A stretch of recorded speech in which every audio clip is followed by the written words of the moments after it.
Hello everyone. आज है 28th of May और आज की इस क्लास में हम डिस्कस करेंगे 28th ऑफ मई से बनने वाले करंट अफेयर के सभी इंपॉर्टेंट क्वेश्चंस। प्रीवियस क्लास में हमने देखा था कि हाल ही में इंडियन आर्मी और डीआरडीओ के द्वारा जो टेस्ट किया गया है जोरावर का, ये एक स्वदेशी लाइट टैंक के एग्जाम्पल है। रिसेंटली कुल 12 सांसदों को संसद रत्न अवार्ड 2026 के लिए चुना गया है। नारकोटिक्स कंट्रोल ब्यूरो के डायरेक्टर जनरल अनुराग गर्ग तो थे ही, इनका जो कार्यकाल है एक्सटेंड कर दिया गया है नेक्स्ट ईयर जुलाई 2027 तक के लिए। एन राजम जो कि वायलिन वाद्य यंत्र से संबंधित है, पद्म विभूषण से सम्मानित की गई।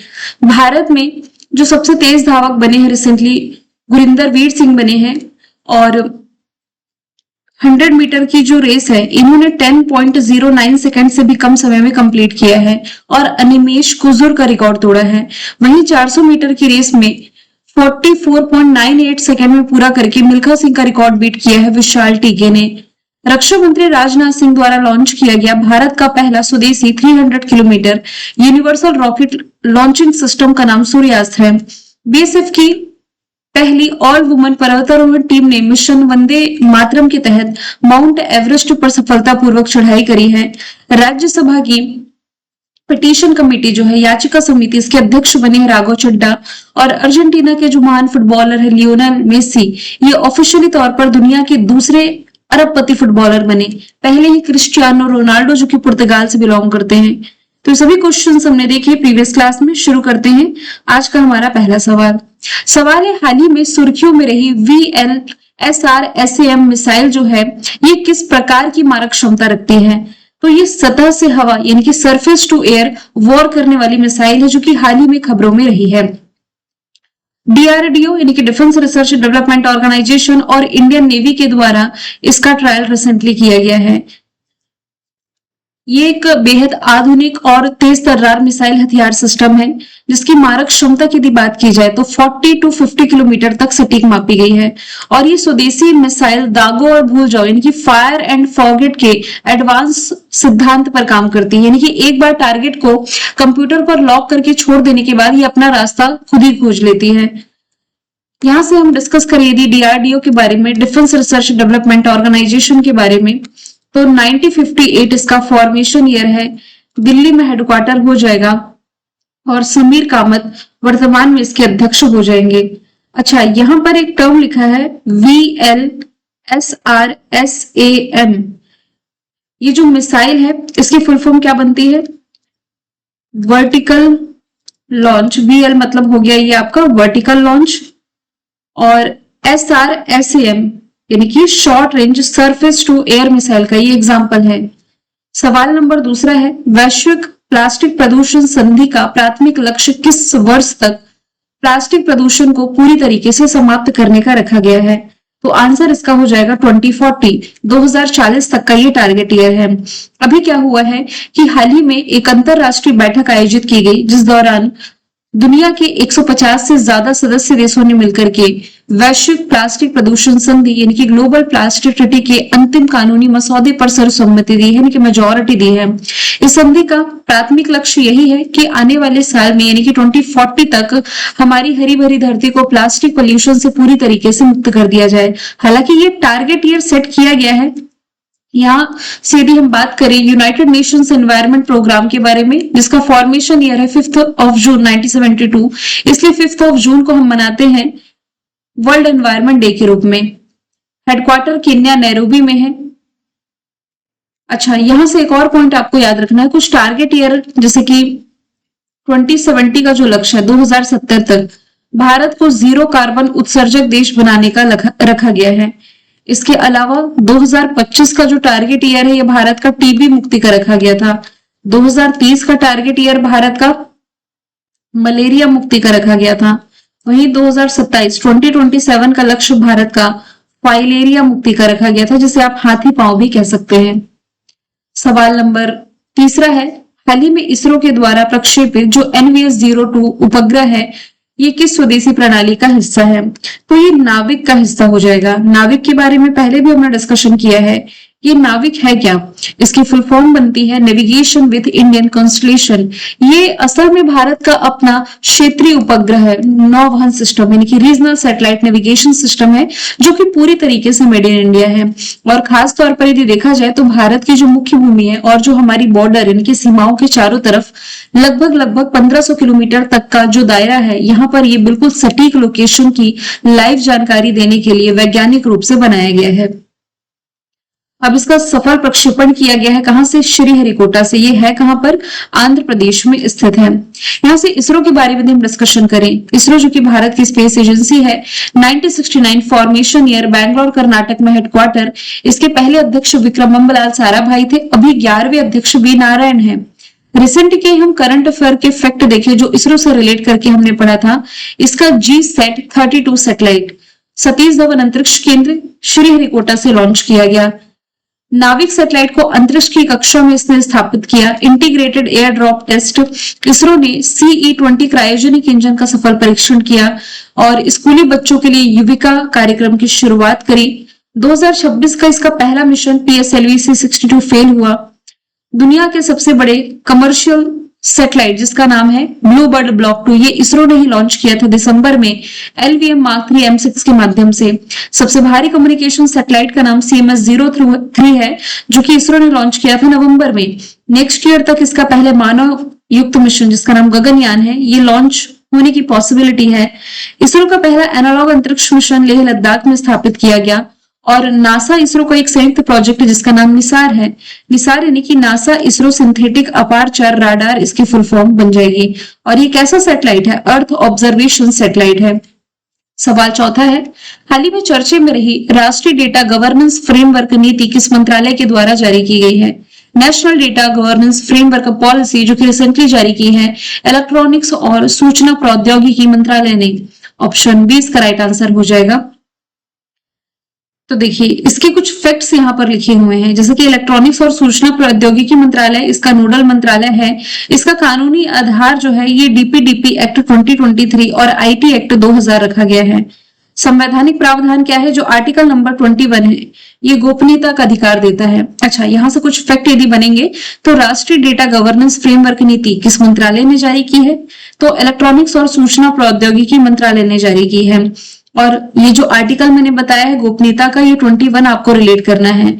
यहां से इसका पर्पस क्या है? तो ये जो राष्ट्रीय डेटा गवर्नेंस फ्रेमवर्क नीति है, इसके पर्पस है राष्ट्रीय डेटा को या राष्ट्रीय डेटा संग्रह को आधुनिक बनाना, डेटा आधारित अनुसंधान को बढ़ावा देना और भारत में AI इकोसिस्टम को मजबूती प्रदान करना है। जो इंडिया डेटा मैनेजमेंट ऑफिस है IDMO, इसके तहत एक नया निकाय इंडिया डेटा मैनेजमेंट ऑफिस की स्थापना का प्रपोजल है, जो सभी मंत्रालय में डेटा मैनेजमेंट और सुरक्षा मानकों को मानकीकृत करेगा। अगला क्वेश्चन है, विश्व स्वास्थ्य संगठन यानी कि WHO द्वारा इबोला वायरस को ग्लोबल हेल्थ कंसर्न घोषित किए जाने के बाद पहली बार भारत के किस शहर में इस वायरस का संदिग्ध मरीज सामने आया है? आंसर इसका हो जाएगा बैंगलोर, जो कि कर्नाटका की कैपिटल है। अभी रिसेंटली 26 मई को बैंगलोर में इबोला का एक संदिग्ध मामला देखने को मिला है, जिसके बाद यहाँ पर स्वास्थ्य संबंधी चेतावनी जारी कर दी गई है। युगांडा का यानी कि युगांडा की एक 28 वर्षीय महिला है, इसमें शरीर में दर्द सहित अन्य लक्षण विकसित हुए, जिसके बाद से उसे एक होटल से राज्य द्वारा संचालित महामारी रोग अस्पताल में हस्तांतरित किया गया था। और ये जो महिला है ना, कुछ समय पहले ही युगांडा से अहमदाबाद की यात्रा करके बैंगलोर आई हुई थी। और आप सभी को मालूम है कि युगांडा जो कि अफ्रीकी कंट्री है, यहाँ इबोला वायरस का प्रकोप फिर से देखने को मिला है, जिसके लिए WHO ने हेल्थ इमरजेंसी घोषित करी है। WHO यानी कि वर्ल्ड हेल्थ ऑर्गेनाइजेशन 7 अप्रैल 1948 इसका फॉर्मेशन ईयर है। जेनेवा स्विट्जरलैंड हेडक्वार्टर है और इसके हेड जो है टेड्रोस अधानोम हो जाएंगे। बेंगलोर ये वृषभावती नदी के किनारे है, जहां पर इसरो का हेडक्वार्टर है। भारत का पहला 3D प्रिंटेड पोस्ट ऑफिस भी बेंगलोर में है। इसके अलावा टॉम ट्रैफिक इंडेक्स में दुनिया का सबसे भीड़ भाड़ वाले शहरों में बेंगलोर ओवरऑल आता है दूसरे स्थान पर। सवाल नंबर 6वां है, किस देश में भारतवंशी माँ बेटे जिनका नाम परवीन रानी और इनके बेटे जो है तुषार, इन्हें अलग अलग क्षेत्रीय परिषदों का मेयर का चुनाव ये दोनों ही जीत चुके हैं। तो आंसर इसका हो जाएगा ब्रिटेन, ऑप्शन नंबर डी। हालांकि तुषार के बारे में मैं कुछ दिन पहले ही आपको पढ़ा ही चुकी हूँ। अभी क्या है कि ब्रिटेन की राजनीति में भारतीय मूल के जो माँ बेटे हैं, इन्होंने इतिहास रचा है, क्योंकि इंग्लैंड के दो अलग अलग नगर परिषदों में दोनों ने मेयर पद पर चुनाव जीत लिया है। जो तुषार है, इन्होंने बोरमवुड टाउन काउंसिल के सबसे युवा मेयर बनने का रिकॉर्ड बनाया, और इन्हीं की जो माँ है परवीन रानी, ये हर्ट्स मेयर बरो काउंसिल की कमान संभाल चुकी हैं।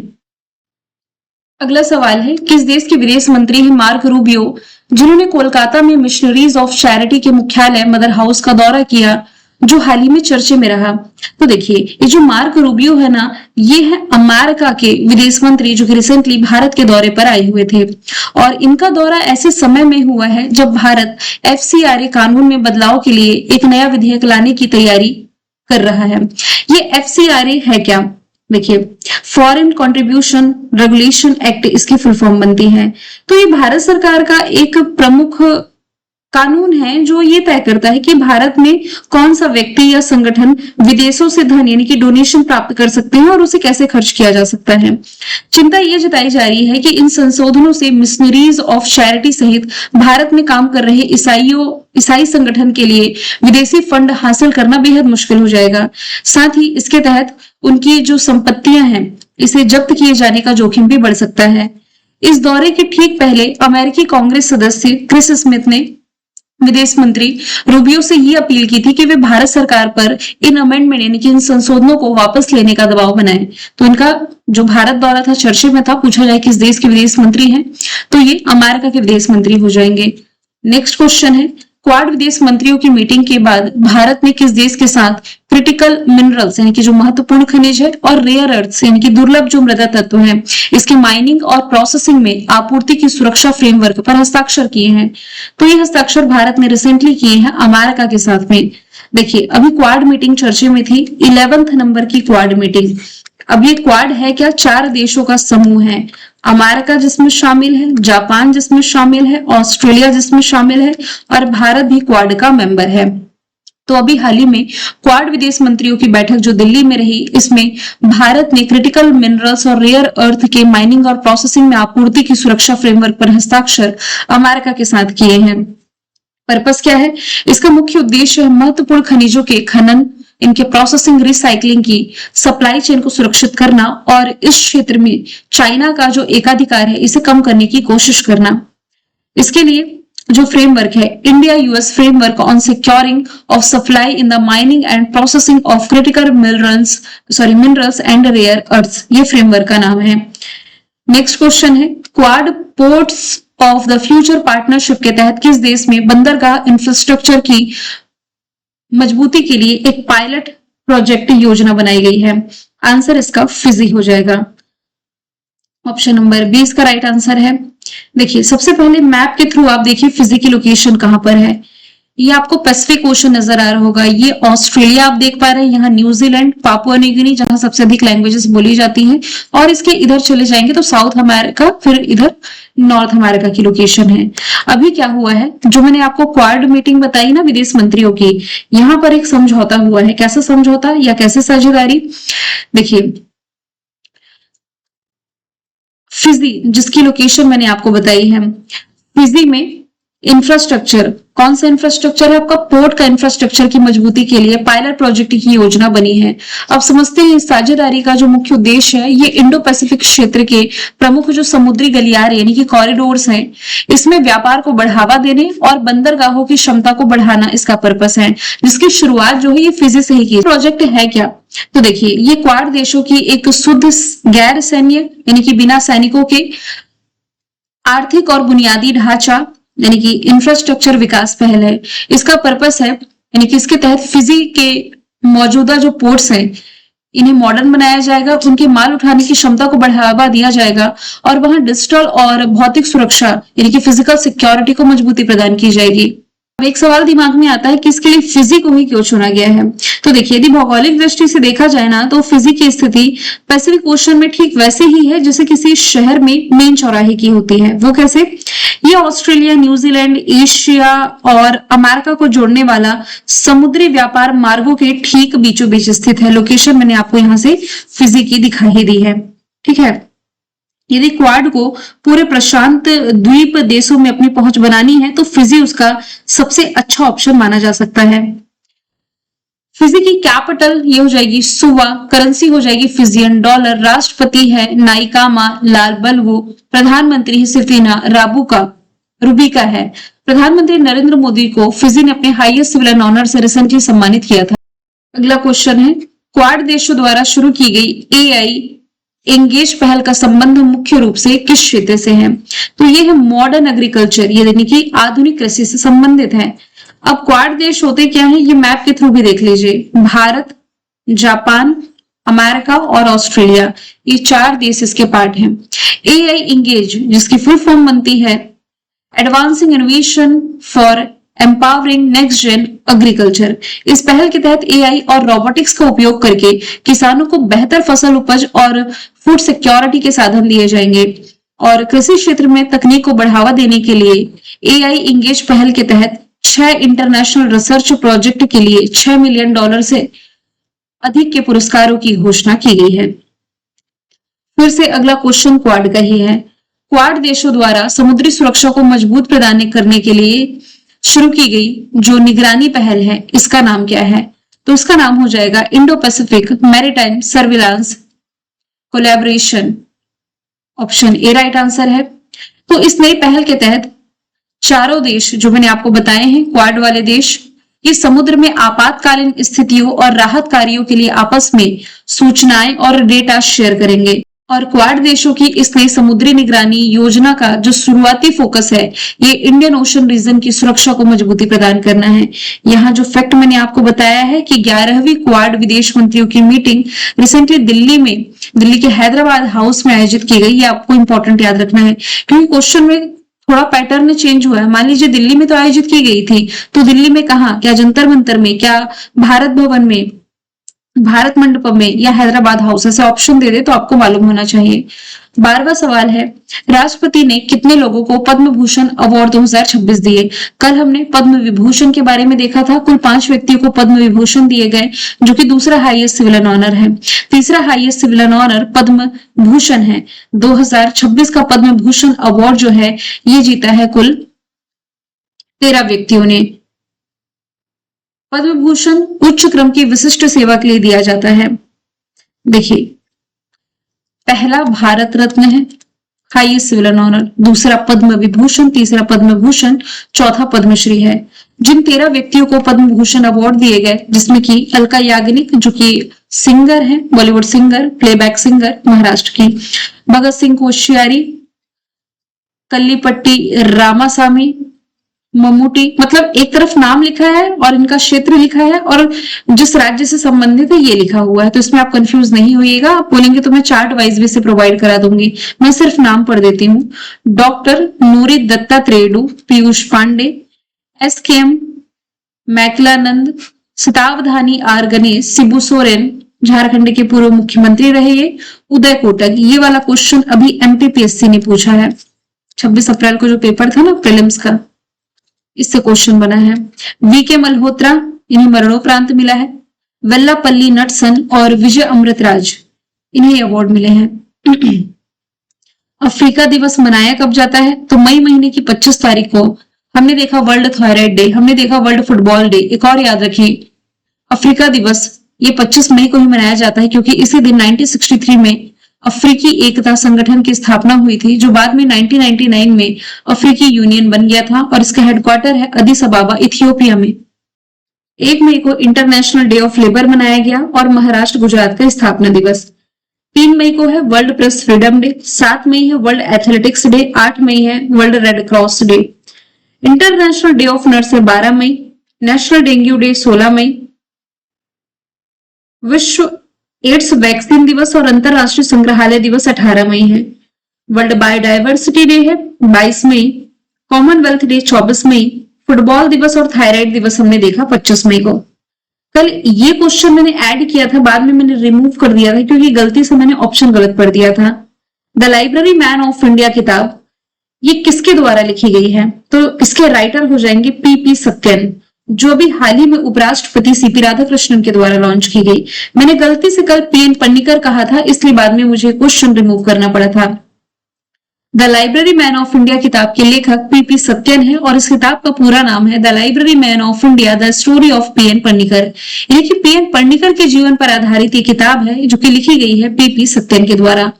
हालिया लॉन्च किताबों पर यदि हम डिस्कशन करें तो इस साल का जो इंटरनेशनल बुकर पुरस्कार है ये जीता है किताब ताइवान ट्रैवलॉग ने, जिसकी लेखिका है यांग स्वांगजी, ताइवान से बिलोंग करती हैं।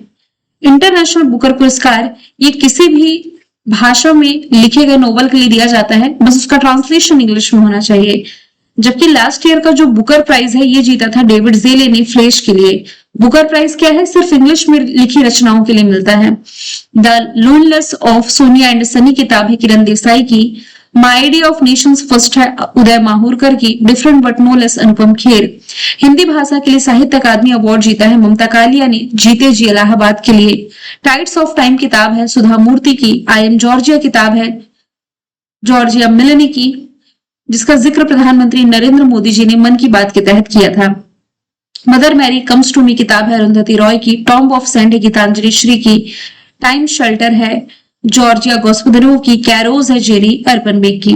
तो यहाँ रिलेट करें तो 2022 का इंटरनेशनल बुकर पुरस्कार, 2023, 2024 और बानू मुस्ताक को हार्ट लैम्प के लिए 2025, चारों साल का ये, और ये आपका इस साल 2026 का। 12th फेल जिस पर मूवी भी बनी है, इस किताब के राइटर अनुराग पाठक हैं। मैंने कल आपसे पूछा था नेशनल हेल्थ गोल्स 2030 फ्रेमवर्क किसने जारी किया, जिसका आंसर नीति आयोग था। आज का सवाल है हाल ही में आयोजित इंडियन सुपर लीग 2026 का खिताब किसने जीता है। आंसर इसका जो भी है कमेंट बॉक्स में बताएं। मिलेंगे नेक्स्ट क्लास में। Thank you so much.